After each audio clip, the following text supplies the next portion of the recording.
ஜய ஜய சங்கர ஹர ஹர சங்கர.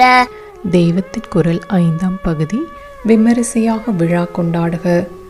எல்லா ஜனங்களும் இந்த விசேஷத்தை புரிந்து கொண்டு ஆச்சாரிய ஜெயந்தியை மகோத்சவமாக கொண்டாட வேண்டும் என்று எனக்கு ஆசை.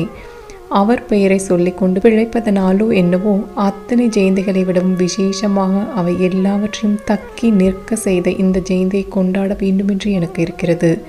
ஆச்சாரிய ஜெயந்தி இல்லாவிட்டால் கிருஷ்ண ஜெயந்தி ஏது, நரசிம்ம ஜெயந்தி, ராமநவமி எல்லாம் ஏது? ராமாயணம் இருந்திருக்குமா, கீதை இருந்திருக்குமா? எனக்கு பேராசை, அது நிறைவேறுமோ இல்லையோ சொல்லி வைக்கிறேன்.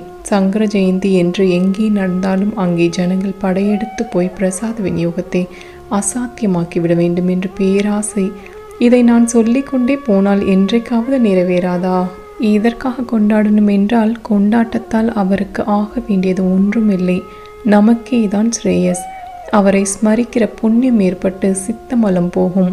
நன்றியுணர்ச்சி என்பது மனுஷனாக பிறந்தவனுக்கு அவசியமோ இல்லையோ, நன்றி மறவாமை என்பதைத்தானே பெரியவர்கள் எல்லாம் மனுஷ லட்சணத்தில் உச்சியில் சொல்கிறார்கள்.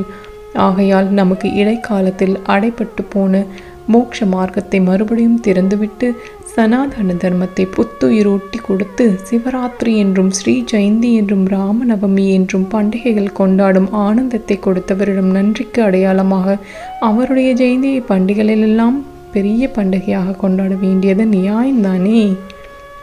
தற்போது இந்த ஜெயந்தியின் மகத்துவம் போதிய அளவு ஜனங்களுக்கு உணர்த்தப்பட்டிருக்கவில்லை. அதனால் தனியாக எங்கேயாவது யாராவது கொண்டாடினால் 10 பேர் கூட சேர்வதில்லை. மடத்தில் கொண்டாடினால் கூட்டம் சேர்கிறது. மக்கள் மேல் குற்றமில்லை. முக்கியத்துவத்தை எடுத்து சொல்லி உணர்த்தாதது எங்கள் தப்புத்தான்.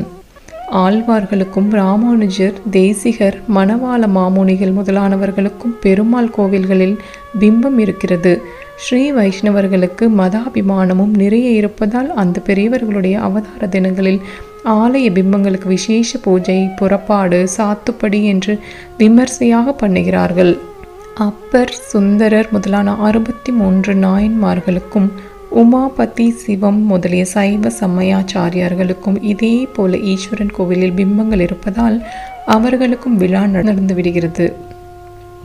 வைஷ்ணவ சம்பிரதாயமாகவோ சைவ சம்பிரதாயமாகவோ இல்லாமல் எல்லா சம்பிரதாயங்களுக்கும் மூலமாகவும் அவை யாவற்றையும் ஒப்புக்கொள்வதாகவும் உள்ள ஸ்மார்த்த சம்பிரதாயக்காரராக நம் ஆச்சாரியால் இருப்பதால் 2 கோவில்களிலேயும் அவருக்கு பிம்பம் இல்லை.